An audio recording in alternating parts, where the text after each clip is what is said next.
Record right now.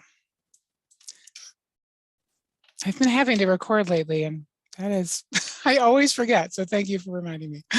Okay. Let's share.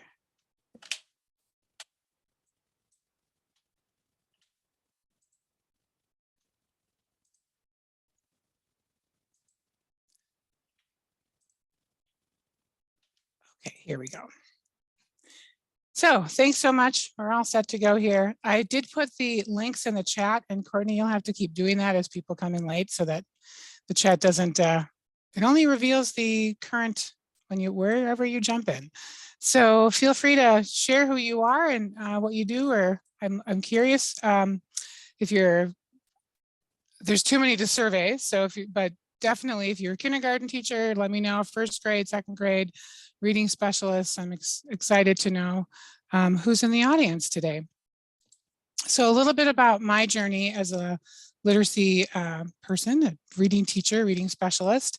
I started in Milwaukee over 25 years ago. And my first resume said whole language. I was trained as a whole language teacher, as probably a lot of you were in this room as well, but really never got to use those skills or lack thereof in the true sense of the word, because like everybody else, my school had something that I had to do, and we had a basal reader. So my first experience teaching second grade, which I did for several years, and then did some support with some other things, but it was all basal readers, and we did really everything right in my school, which I didn't even realize was possible. To how fortunate I was to experience a really strong principal, really great team. We had an RTI situation set up even before there was RTI. We had a 90-minute reading block. We swapped kids based on their needs. And so, and my colleagues, unlike what happens to a lot of new teachers, they didn't give me the really high kids or the really low kids. They gave me the on-level kids to work with. So I just had no idea how fortunate I was to have that experience. So about 3 years into that gig, I was really struggling with, even though we had so many things going well and lots of support, I felt like I wasn't doing what I needed to do for teaching reading. And as I'm sure many of you feel as well. So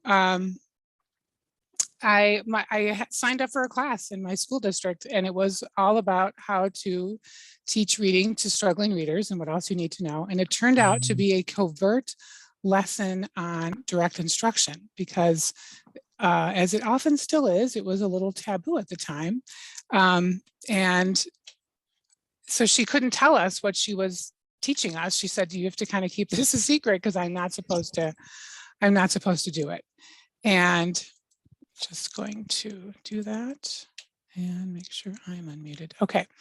And so that was really cool to learn the techniques, go into my classroom and try them without the program. A little lo and behold, my principal learned about it around the same time, and we decided to pilot this and do an action research. Again, no idea how lucky I was. We ran the whole thing with half of our teachers doing direct instruction and the other half doing what they already did really well. And we gathered data and we checked to see whose kids were doing better. And at the end of the year, of course, I forgot to say. Okay, wait a minute. Why am I hearing myself? Weird. Okay. This is a big group, so I think my Zoom is freaking out a little. Anyway, it was amazing that we got coaching and training and tons of support. And of course, the kids that were in the reading mastery did better. And I was in that group that got all the coaching, training, support. So I absolutely, unlike many, who probably some of you have experience with that, I loved using the program, and I loved my kids, how they responded to it and how much more of an effective teacher I was. So that springboarded me into phase 2, where my husband wanted to move up to the North Woods for his job. And I wanted to learn more about how to be the person that helped me, right? I wanted to learn how to be a coach and a trainer. So I left my beautiful school, where we became a 90-90-90 school. We soared to the top. It was amazing. And I learned how to be a trainer and a coach for direct instruction. So I did that for many years. It's how I got into the Wausau School District. Along the way, picked up my master's. And in Wausau, they were all balanced literacy. So I showed up with all my DI stuff for tier 2 and tier 3 and got to see the next evolution of whole language as it moved into balanced literacy, and worked with lots of teachers as a literacy coach and a reading specialist. And also as a Title I teacher for a little while there too. Picked up my letters training and then moved on to CISA 9 where I work now. So those of you who are from Wisconsin in our group are probably familiar with the CISAs. They're Cooperative Education Service Agency. And I work with 22 school districts. And I am in classrooms. I was just with teachers all day yesterday. Last week, I was with kindergarten and first and second grade teachers. That is my wheelhouse. Foundational literacy is my wheelhouse, as is the science of reading. And so I'm just really excited to be here. So our goals for today are really to dig into and discuss the details of high impact small group reading instruction. And I shared my long intro with you because I want you to know that I've been on all sides of this table, and I'm here to meet you where you are, and we'll just move forward with these resources, and you'll have a lot of stuff to go home with to help you with this journey. So there we go. Just as a grounder, all of our work is related to obviously, and is deeply connected to the science of reading. So our high impact reading instruction always needs to include that language comprehension. I know most of you have seen the reading rope, but it's good to keep in mind that these are the elements that you need to be thinking about in your small group reading instruction as well. How am I building language comprehension? How am I building word recognition? And at K-2, you know, your little strings are all kind of still sort of untethered, right? They come to us in pre-K and kindergarten, nothing's touching. And over time, we have to weave these together. So we have to teach our children to be more strategic. And as primary teachers, we have to do the things that help them become automatic at their instruction. So automatic at those skills, so that ultimately they can become skilled readers who can comprehend what they're reading. And that's what the simple view does as well. We have decoding times language comprehension brings us the reading comprehension. Okay.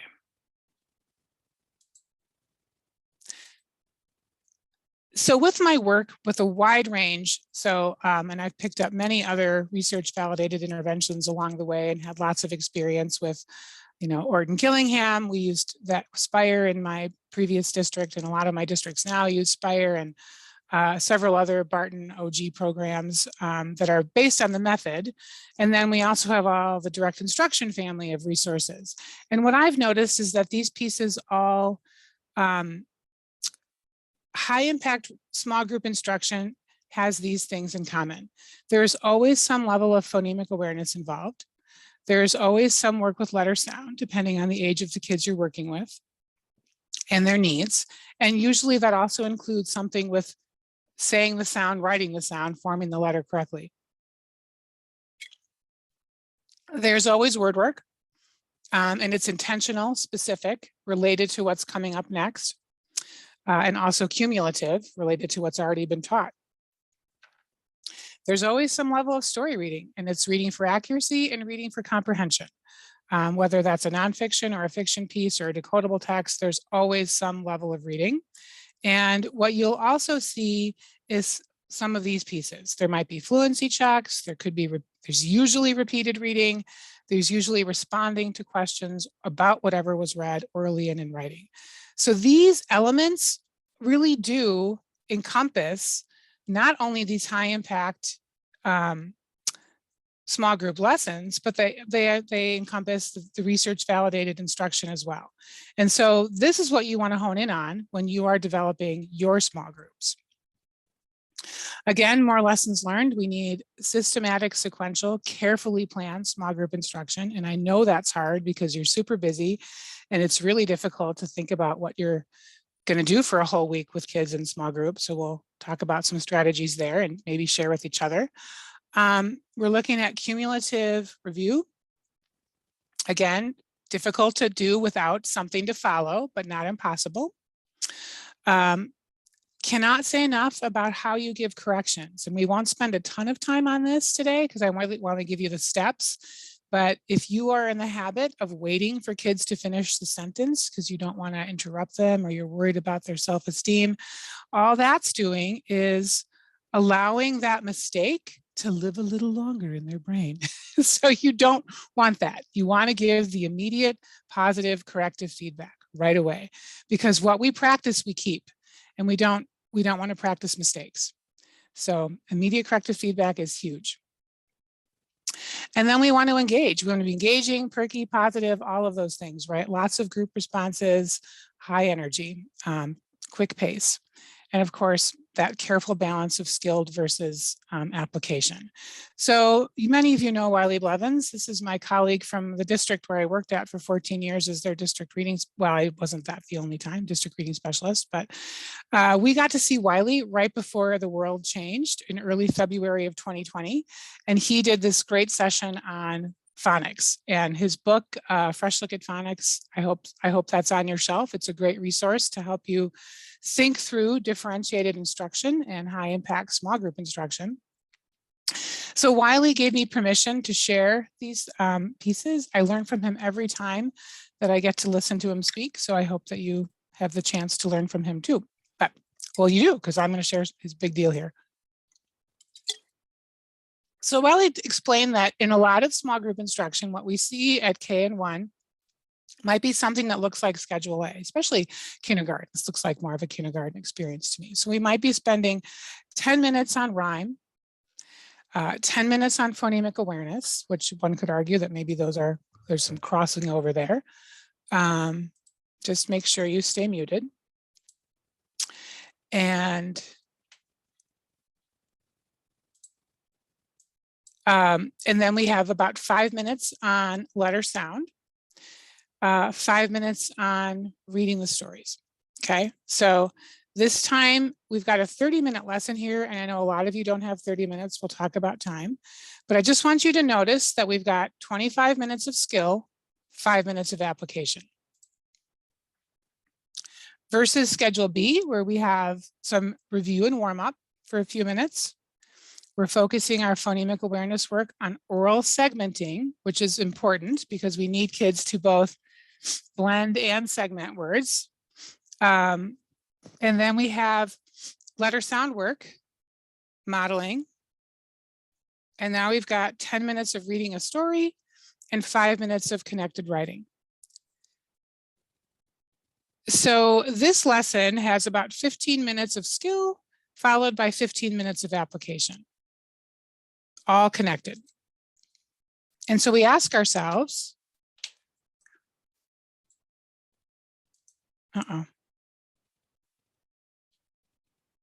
just going to stop share real quick and then reshare.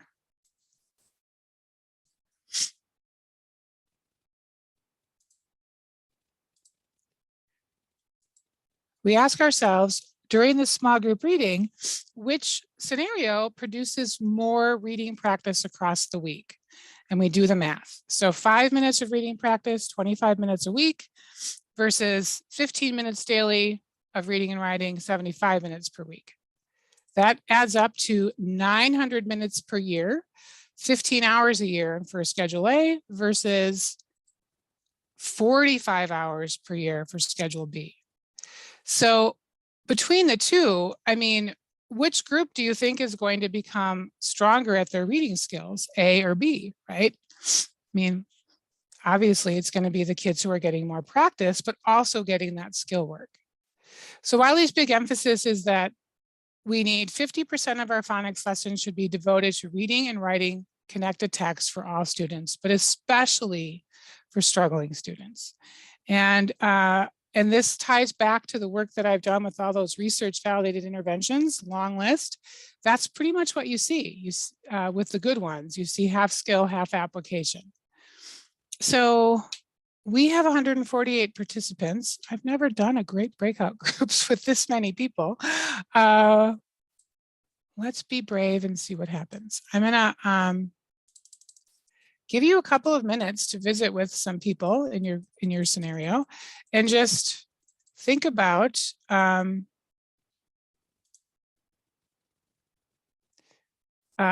how you divide up your time. Just going to recreate.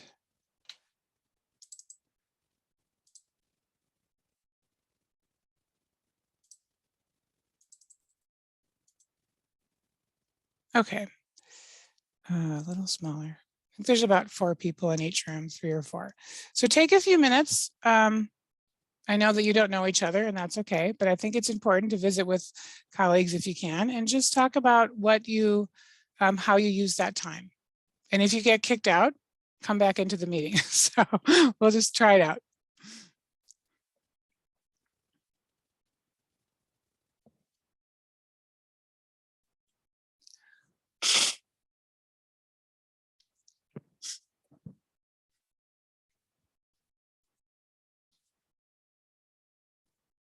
I'm going to pause this real quick.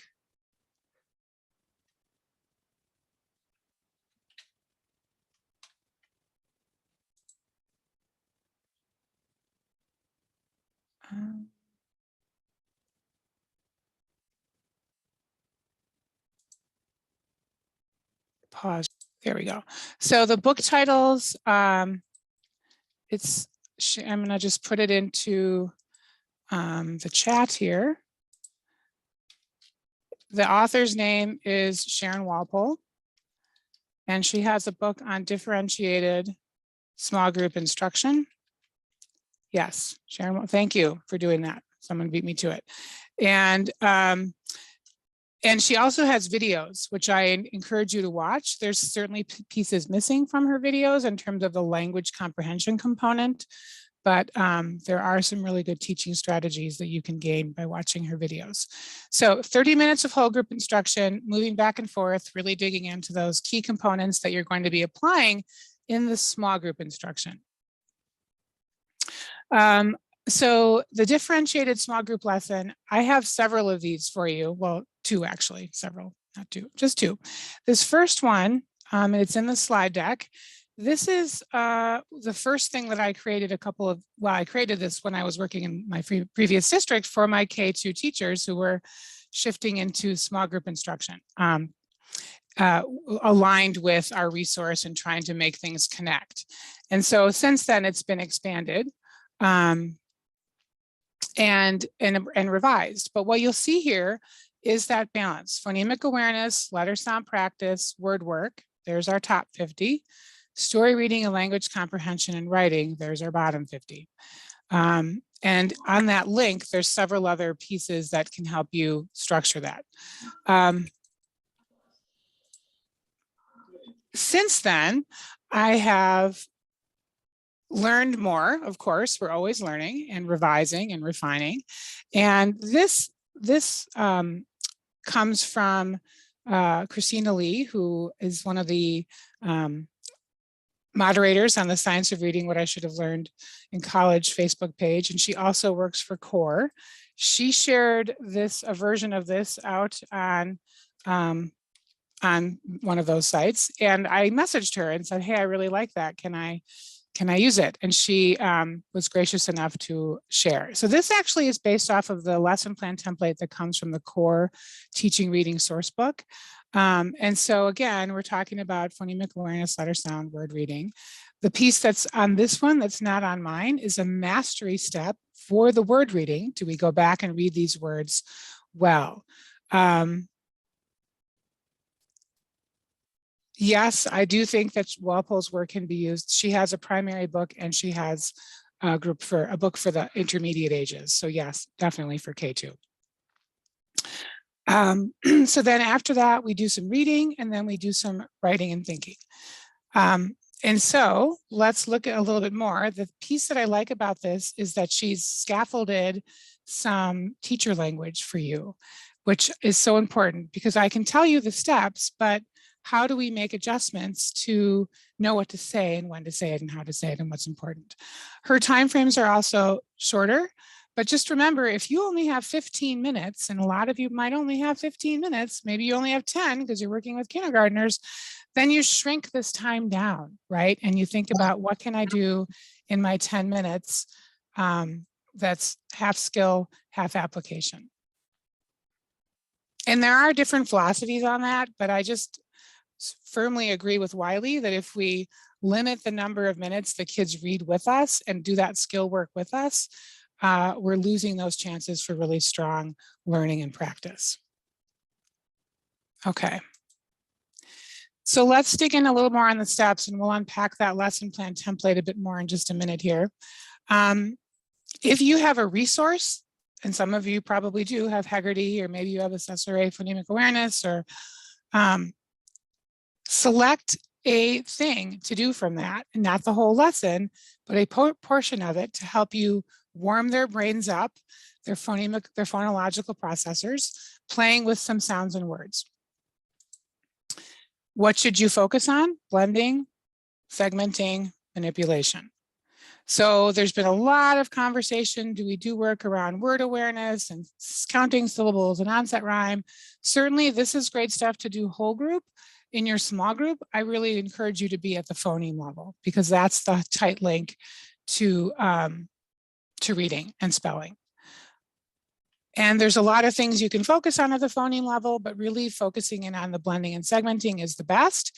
And do the manipulation work with your word work, with your print. Because for K-1-2, it's difficult for them to do that level. It's really, manipulation really isn't mastered until down the road, until second grade or beyond for the typically developing reader. But you can still do manipulation things with kids at the younger levels. So just a brief example, if we were going to do something short, again, this is a real kindergarten teacher from my previous district, you know, listen, man, say it with me, man, what word? Man.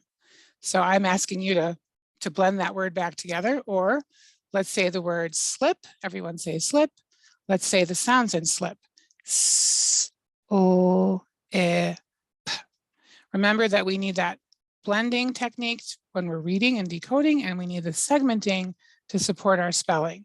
So a little bit of oral language work at this level is vitally important. It reduces the cognitive load on kids. You don't have print there to create some, if they're having difficulty with the print, you can just be at the oral language level for a couple of minutes. Okay. So after that, then we move into some letter sound work. And that really should be related to your core resource. So what is your phonics scope and sequence? Where are you in, and that's what's driving the bus here versus the individual book, though we'll talk about how the individual book also matters if it's tied to your resource. So in this lesson, B and R were introduced in this unit, and that is what the students are going to be practicing as review, and the new letter is N. So this was done whole group, but we might need to come back to the small group and have the kids practice writing their N's again and saying the letter sound, forming it correctly for us, a whole line. Less is more here. We don't need to do, you know, tons of letters, but we definitely want to have them to have some repeated practice on at least 1 or 2 letter sounds. And as they're writing, they should be saying the letter name, saying the sound, and there's different viewpoints on that. If you have a child who's very confused about letter names, then you would pull back and just do the visual with the sound, forming it correctly. Okay, the visual with the sound, because that's what we need as readers, right? The visual and the sound.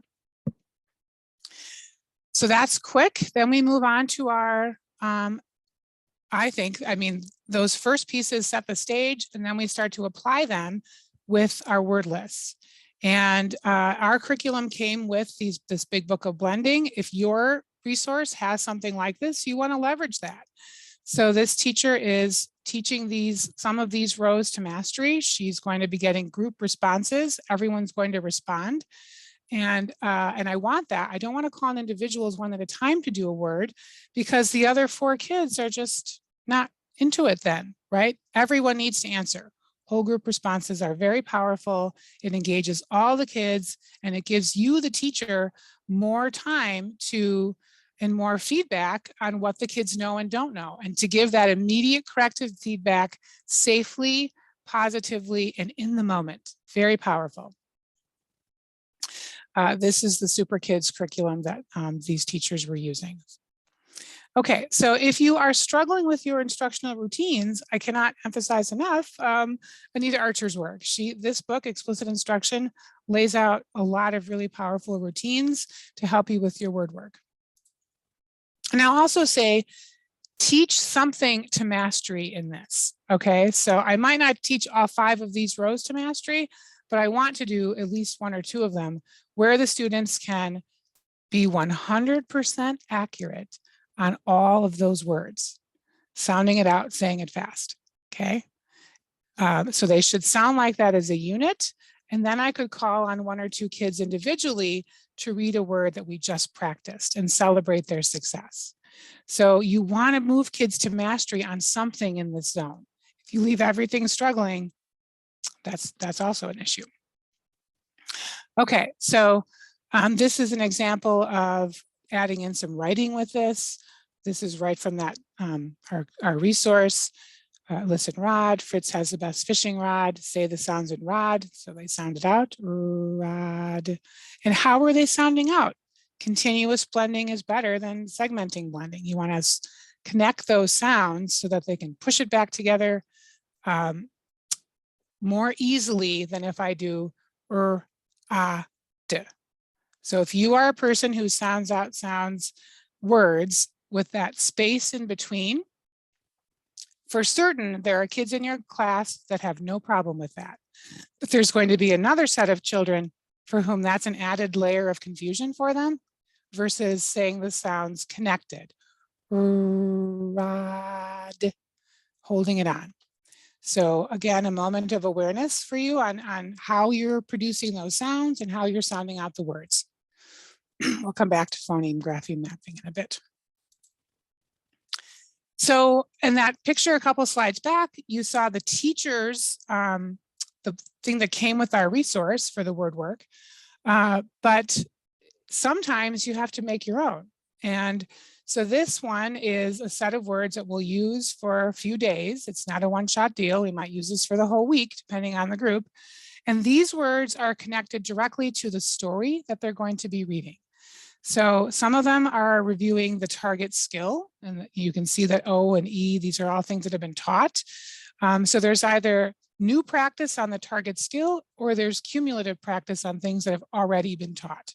Nothing up here is a mystery to the students. They have learned all of this, and we're just going to rehearse it to mastery to get them set up for the story. And okay. I'm sure you've guessed that the red words are the high frequency words. And so those are just set as units. We're not going to sound those out. So on the lesson plan template, there's wording where you would have the kids sound out the word, say it fast. Pacing matters here. You really definitely want to pace quickly and be sure that the students are with you, which means that your finger is pointing underneath the sound you want them to say. So again, nice, clear wording. And in this case, I'm going to focus my struggling readers into the vowel sound first. I'm going to point underneath it and ask everybody what sound, and then we're going to sound it out. Nod. What word? Nod. Next word, sound it out. Actually, what sound? Sound it out. Not. What word? Not. I wouldn't necessarily do the vowel sound every time, but if I have a struggling reader group, then I might cue their eyes into that vowel sound first and then sound out the word. Because as you know, it's the vowel sounds that trip them up the most.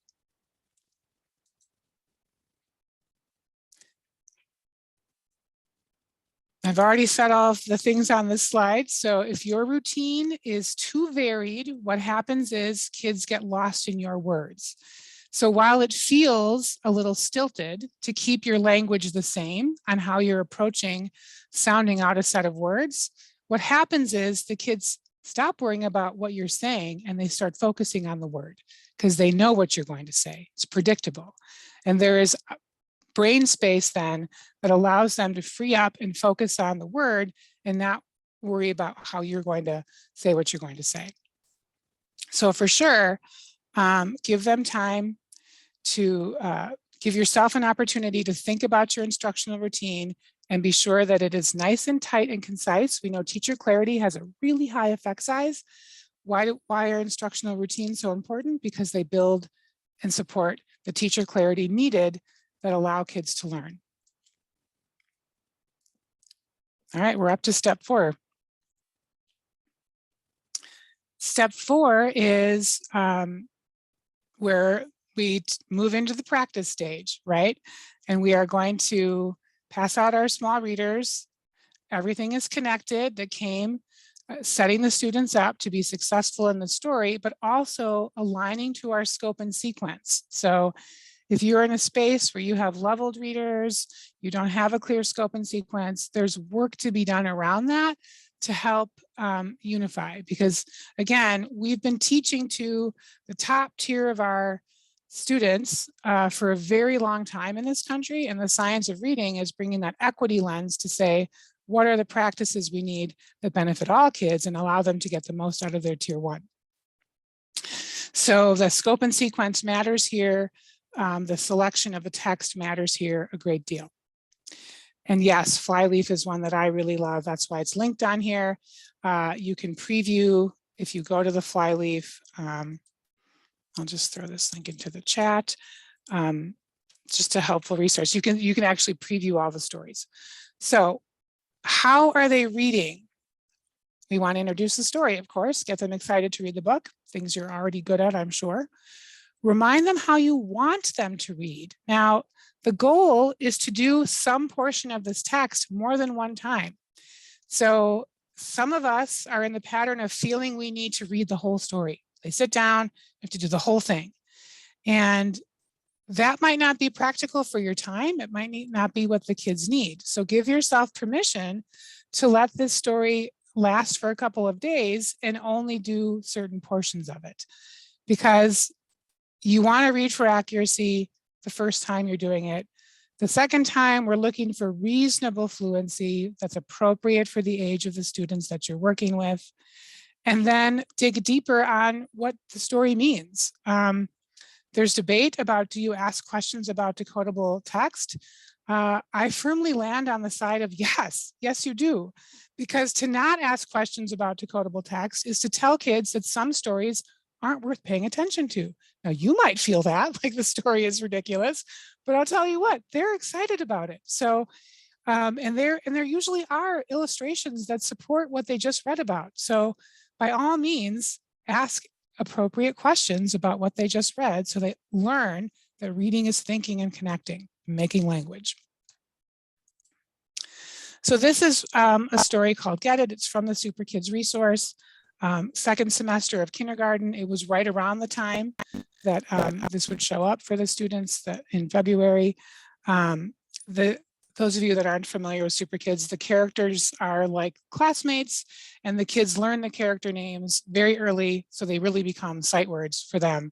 So none of these names are going to bother the kids. They know the character, they know the name, they recognize it immediately. They've learned some high frequency words, practiced them. And so they're able to, in many cases, just read this text without having to sound it out. But some groups might need to sound out, and that's okay. So remember that there's a connection between what we did in the word work and what they're seeing on the page. And you see the word tosses here that wasn't on the original word work experience for the kids, but that is a difficult word to navigate for a lot of reasons. So I put it on my list because I knew it would be a stumbling block, especially for my low kids. So this is a great, I do really enjoy the Super Kids decodable text at kindergarten. They're all made for the resource. They align very nicely. So we see this child hit it, tack hits it, some drama happening, tack is fast, icky is fast, alpha is fast. So we have some repetition here. Fast has a blend at the end, very difficult for lots of kids, but we're working with that word 3 different times. And there's some drama happening in the picture, which we can dig into, right? We don't know what's going to happen with the ball. Is he going to make it to the plate? We have an audience.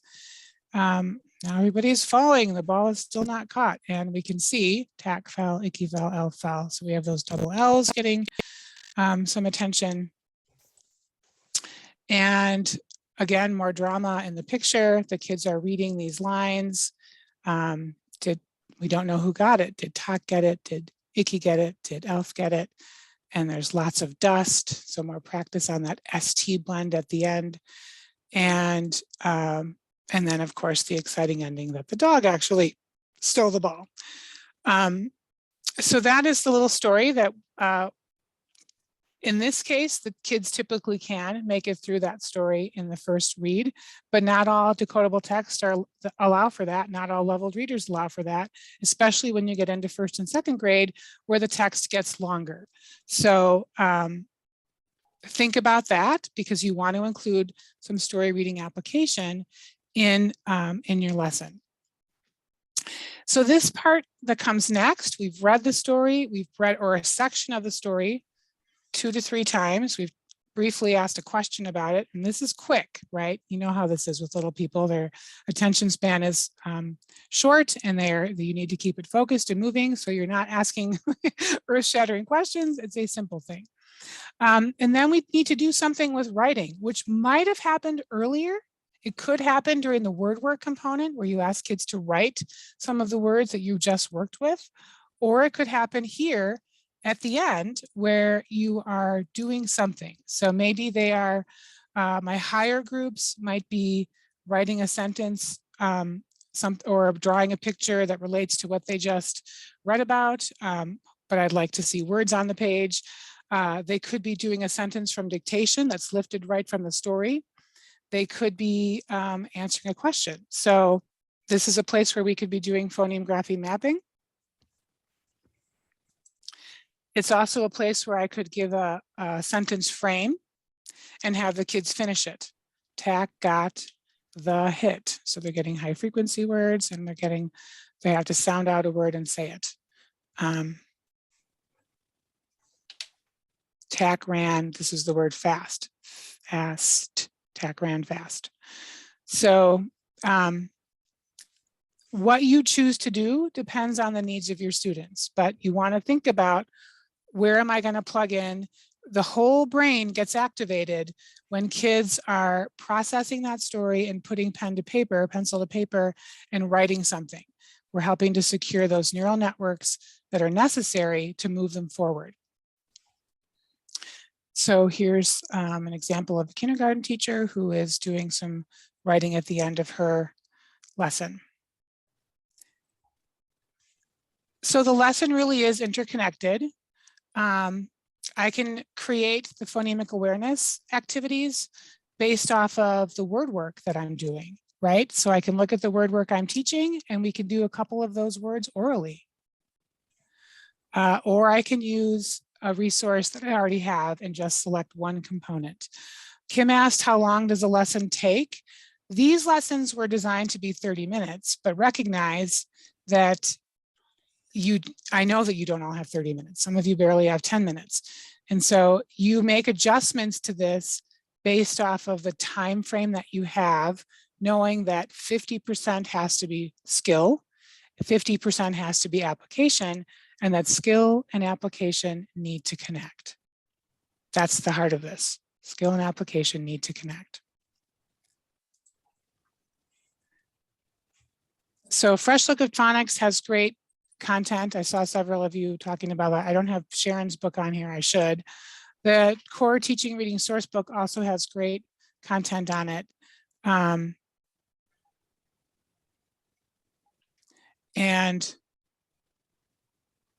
then sorry if some of the links are wonky. I'll check those. And then the Phonics and Spelling and I know that Catherine Grace is revising this book. She's sold it to a different place. So this book is temporarily unavailable on phoneme grapheme mapping, but I know that it's going to come back. So be sure that you are kind of watching for that one, because it's a great resource to have in your skill set. So there are a lot of resources on here. I'm pretty confident that these all open. Let me go to, back up right here to this one. Tools for Reading adopted this piece. They took it on and put it on their website. So if you feel like what I shared is too much, like just think, I don't understand how that works, then I highly encourage you to take a look at these lessons and use this as a template to help you understand these components with lessons that are already built. So of course, you need to know what your kids need, and it does require a phonics assessment to determine where you would start. But what you have here are 5 lessons on short A, CVC short A, and they're all listed out for you with what you need to say and do, as are, and I know a lot of you have seen these before, but some of you might not have. There's your word work. And then there's a little story, and there are actually links that where a teacher has created, I'll add that to the slide deck. There are links that have a Google slide deck where the picture is on the front and then the words are underneath, and the kids can create the illustration that goes with the words. So that's nice. So again, if you're struggling, I highly encourage this as a great jumping off point, whether you're kindergarten, 1st or 2nd grade. When my district did its letters training, we were a full balanced literacy district at the time. We did not have decodable text resources, and except for what came in our intervention programs, because we had a huge, huge list of high-powered interventions. So there were kids getting what they needed, but not necessarily in the core for those struggling readers. So that resource was shared by our letters trainer, and it was a lifesaver for the K-1-2 teachers who were struggling with how to make it work with the level text that they had. So it was used quite a bit. Okay, let me pause here. I see the chat is really active. And Courtney, are there questions? Yes. Yeah. I've been writing down questions. So we'll back up. Someone asked if you would recommend a free phonics scope and sequence. A free phonics scope and sequence. So Wiley has a scope and sequence in his book, in Fresh Look at Phonics. He's got a K-1-2 scope and sequence called out in there. There's also the Tennessee Foundational Skills. They have a scope and sequence. No, you do not do that. Oops, we need to unmute or mute. I got it. All right. Okay, thank you. Yep, either a child or a dog is not doing what they're supposed to be doing. So we've all been there. Okay. Yeah, I do have scope and sequence pieces but those 2 come to mind right away. The one from Wiley's book, and also the Tennessee Foundational Skills resource has a pretty good scope and sequence off the top of my head. I think Keys to Literacy might have a free one too on their page. Mm-hmm. If you Google Wiley Blevin's scope and sequence, he actually has a link that shows a couple other options too that aren't his, that he's found along the way, and I do have those. Okay. The next one, someone asked, and you answered this, is there a book that has lesson plans outlined, like a teacher edition to Walpole, Sharon Walpole? So I would say that would be the West Virginia phonics lessons that you shared on the tools for reading page. Those lessons are written out. Yes. If that's what they're looking for. Sharon, actually, her materials really are lesson plans. If you buy the book, you get access to the website, and she has lessons there constructed for you. But But you have to know what your kids need. So you need to do a phonics survey. You need to do a phonemic awareness assessment. I recommend a spelling inventory as well. So you can cover your bases and be sure that you're starting where the kids need and not assuming. Mhm. Okay. Someone wondered, where would they get that ice cream handwriting page? Those are from Super Kids directly. I do think they actually have opened up the sale of those resources outside of, you used to not be able to get them unless you worked for the company or purchased the program. So from Zahner Blozer, Super Kids is sold through Zahner Blozer, so go to their store. And the next one, what phonics assessment would you recommend to know where to place your kids as part of where to place your kids? There's two that I really like. One is the core, the one that comes in the core teaching reading source book. That's a very strong phonics survey. And the other one that I use is the QPS, the Quick Phonics Survey, which that one has, it has the letters and sounds, but it also has nonsense words and real words and sentences. So I think it's very useful to have an assessment that includes nonsense words because you want to know what kids can do when they don't know the word, especially at K-1-2, where everything is new. Do you want me to keep going with questions? Sure. And yes, and I agree, words their way. I definitely recommend that as a, the inventory, not necessarily the program, but the inventory is very strong. Right. Quick Phonics Survey is what QPS stands for, Quick Phonics Survey. So when you were showing the tools for reading page with those written out lesson plans, someone said, wondering what stages that lesson plan is appropriate for. What if littles are in the consolidated stage? So that's a very good question. So in the consolidated stage, that is where we're looking at prefixes, suffixes, and so you would go further down the track to the multi-syllable section and look at those lessons. And also, when they reach that stage, you're thinking about what word work do I need to move these kids forward, the advanced phonics that they need. So there is, the lesson I showed you was appropriate for kindergarten and first, but there are others that are good fits for higher level students. Okay, next one, can you share a list of interventions? Oh, a list of interventions. Intervention programs, is that what you're asking for? Intervention programs? I'm not sure. It says A. Hinks. I don't know if that person wants to unmute.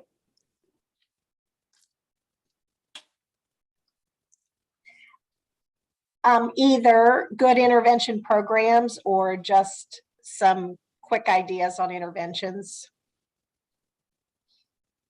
for like high frequency words, possibly interventions for that, or interventions for fluency. So when it all comes down to the root cause analysis, right? What is holding a kid back? And you have to determine what is holding them back before you can decide what to do. So I am very wary of interventions focused on high frequency words because you're putting the cart before the horse. We don't learn through memorization. We have to teach kids to look left to right through the word, to say the sounds in the word, even in those high frequency words, to recognize what is unfamiliar. So if I'm looking for a resource to help me do that, I really like the way Really Great Reading does their high frequency words. The videos that they create are useful for multiple reasons because they give you the language on what to say and how many times kids need to see a word and say a word and spell the word in order for it to start to stick, and say the word in sentences as well. So be wary of and push back on the notion that your students need to have X number of words, high frequency words memorized by the end of a certain grade, and be thinking about the steps that they need in order to become readers, which is really the left to right processing and the sounds. You know, and I'm thinking of my school that we do the whole group, but then that is kind of our tier 2 intervention when they're at my table because I'm doing it in their what they need there. So it's just a different way to think about it too. Absolutely. And good question, good comment. Yeah. The next one, what is your opinion of leveled readers versus decodable readers?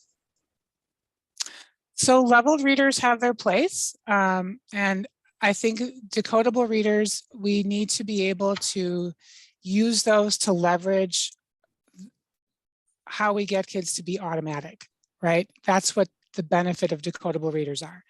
They promote automaticity, which is what you need in order to be able to move into a leveled reader and move into that space where you are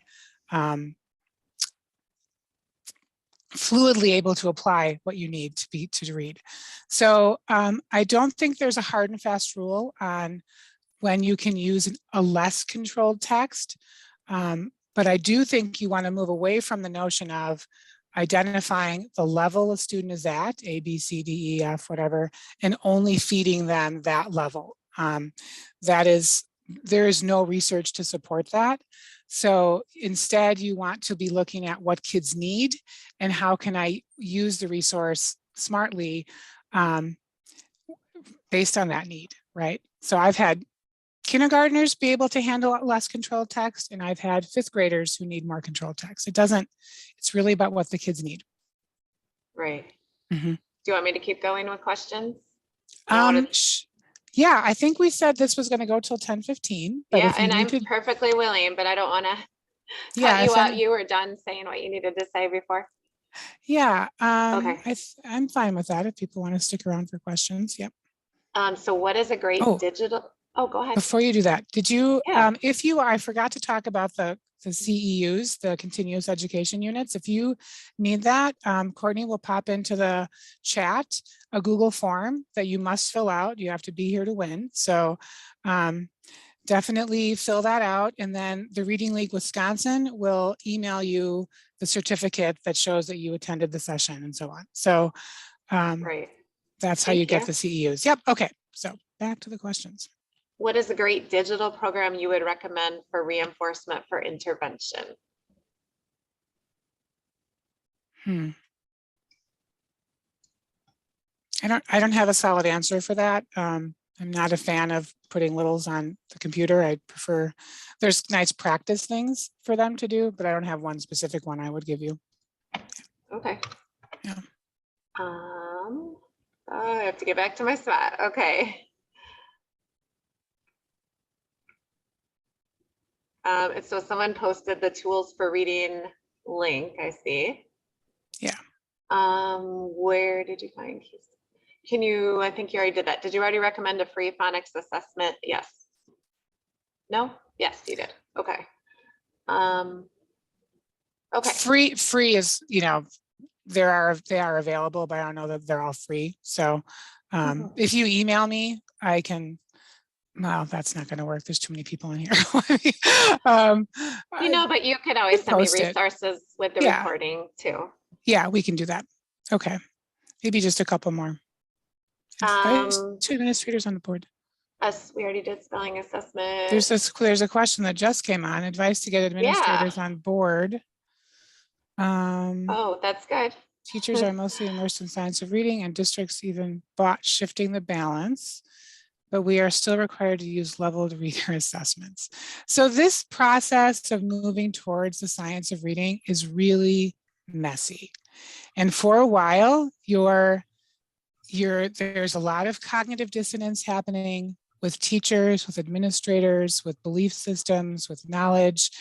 And it feels kind of icky for a little while, and it also feels confusing. So, I mean, advice to get admin on board, I think you need to send them to Emily Hanford's podcasts, have them listen to those podcasts, At a Loss for Reading. There's several.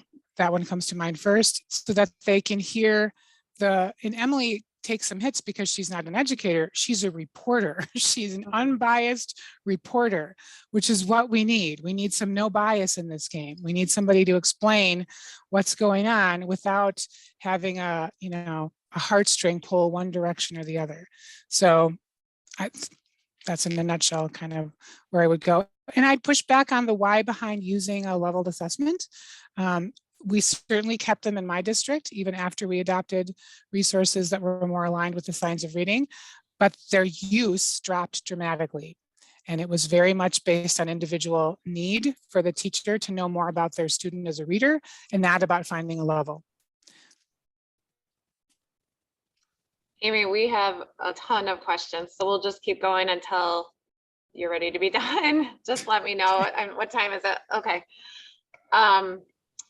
Okay. Thoughts on what level of mastery is needed, recommended before moving students on to the next level of skills? For example, moving from CVC words to blend short vowels to long vowels and vowel combinations. That's tricky because it's more about like when in your curriculum are you handling CVC? So generally the science tends to land on kindergarten being the year that you heavily emphasize CVC. So if you get students to mastery on not only single syllable CVCs, but multi-syllable CVCs, they move into first grade with that already under their belt, plus a bunch of high frequency words because you can't read decent sentences without some high frequency words. So, so for the typical developing reader then in first grade, they're starting to dig into the silent E pattern and the vowel teams, you know, the basic vowel teams. And it's to tell you when is really difficult. I don't think there's an exact time, but you're really what you're looking for is accuracy. So that's why we do things like Ames Web or FastBridge or Acadience or Dibbles, because those assessments are giving you, especially once you get to the oral reading fluency side of things, you want to look at the percent of the words read accurately, right?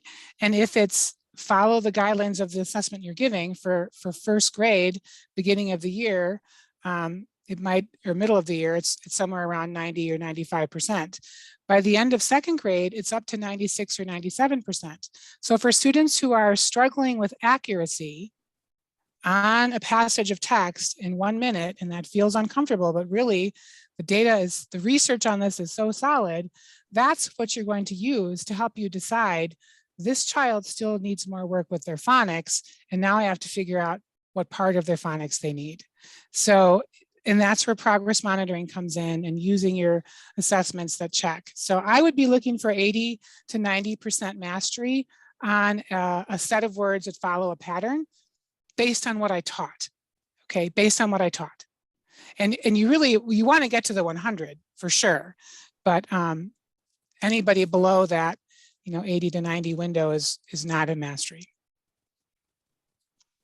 I don't know if you want to get into this, but tier 3 interventions, any that you would recommend? Well, just talking, and I had that in my original talk that I did for Reading League a couple of years ago that this one is based off of, but I'm a fan of looking at your tiers as a system where you move kids fluidly, right?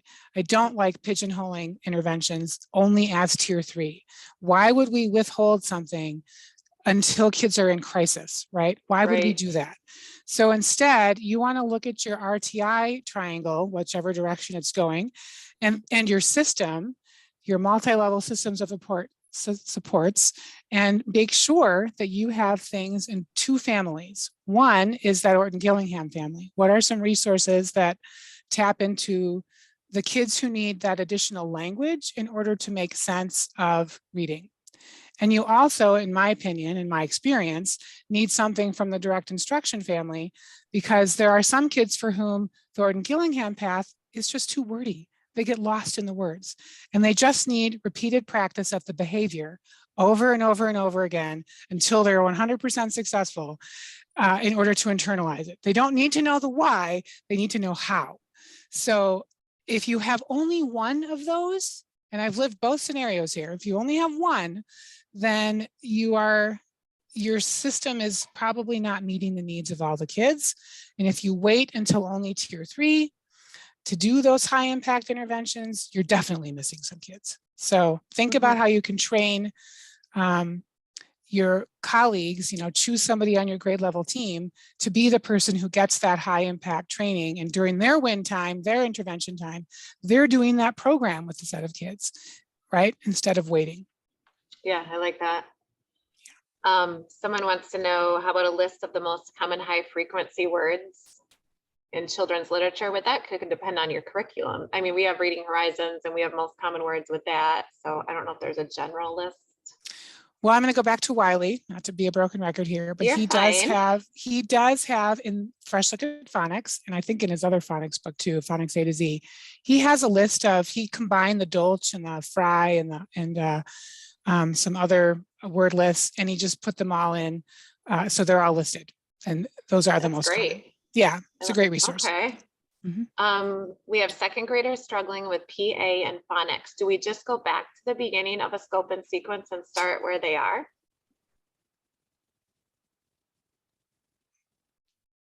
Struggling with PA and phonics.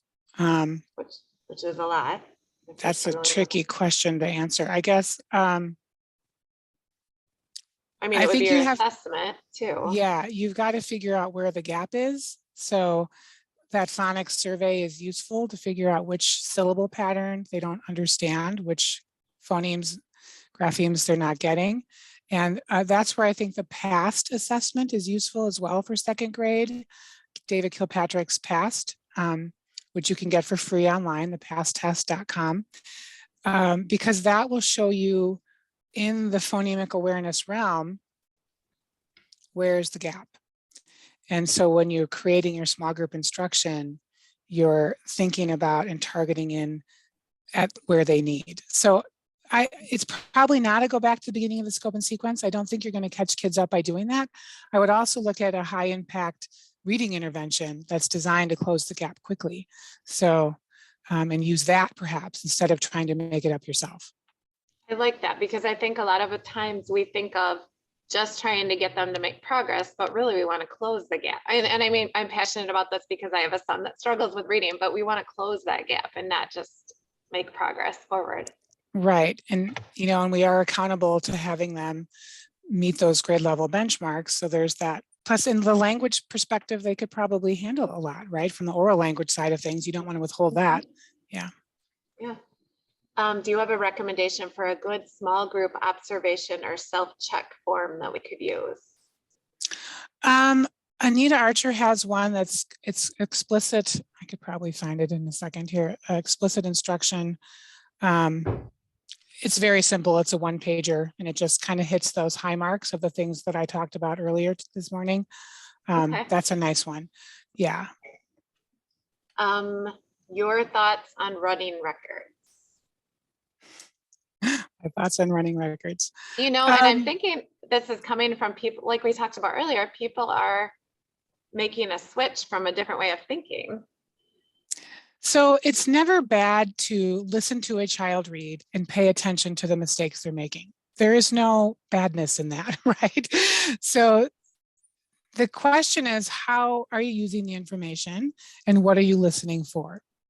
So I would encourage you, because the traditional definition of a running record is asking you to think about strategies from a 3 cueing lens, right?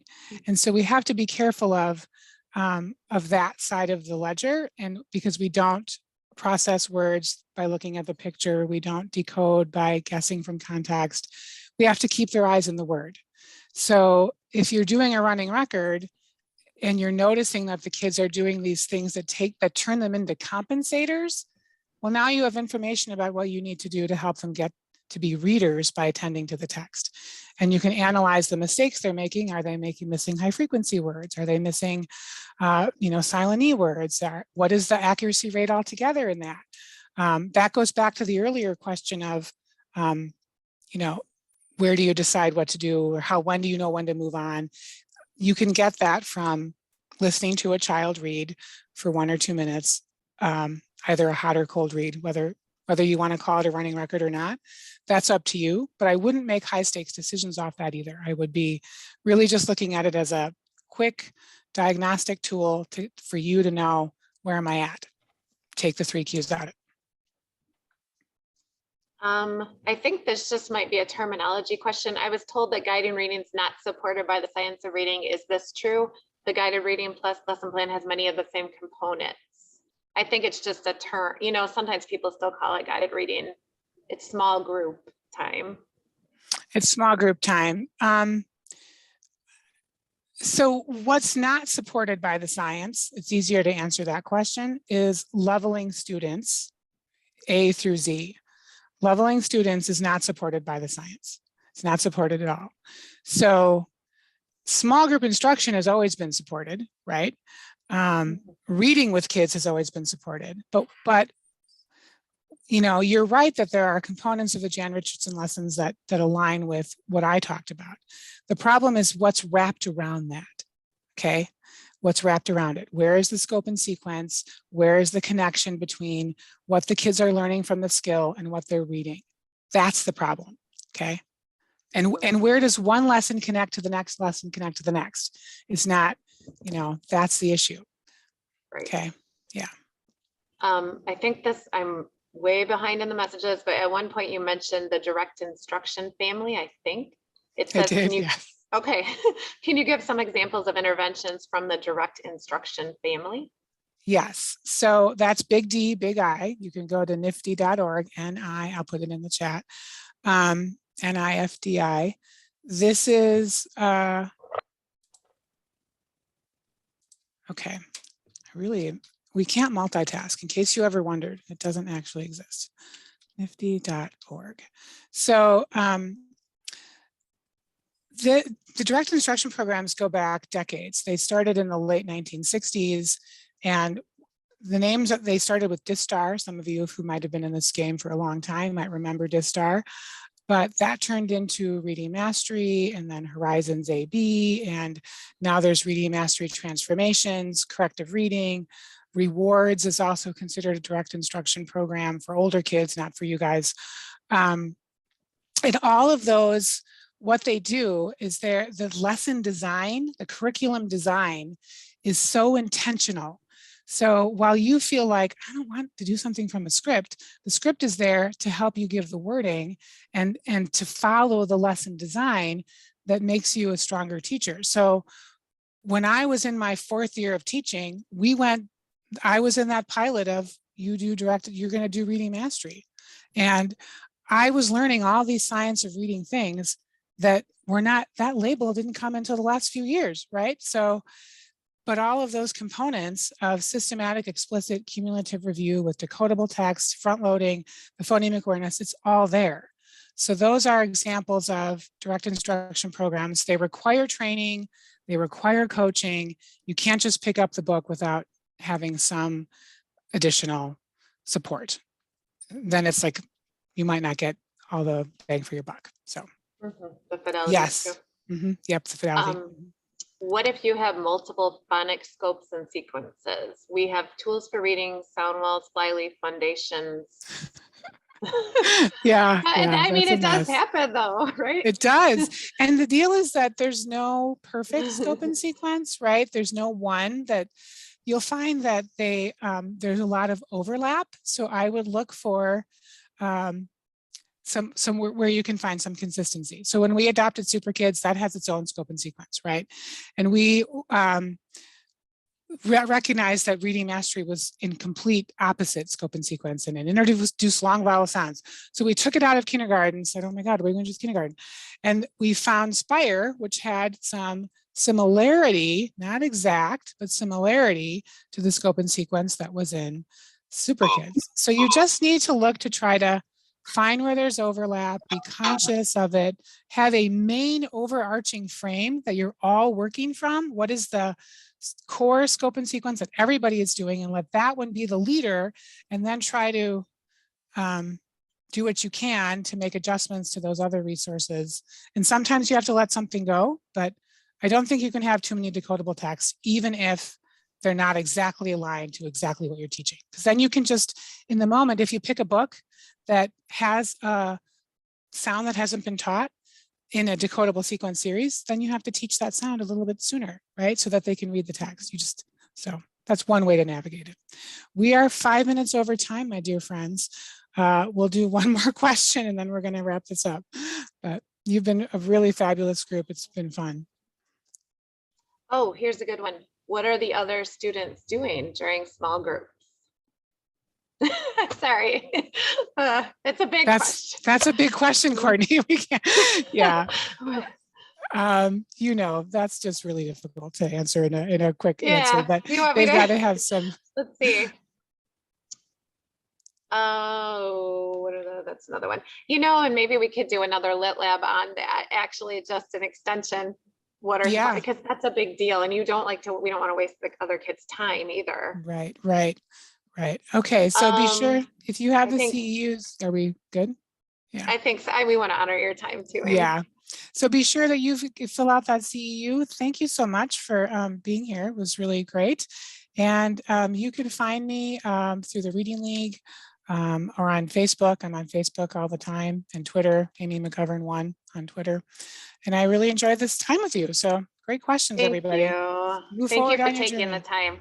Yes, Yes, my pleasure. everyone have a good day. Thank you. Take care. All right.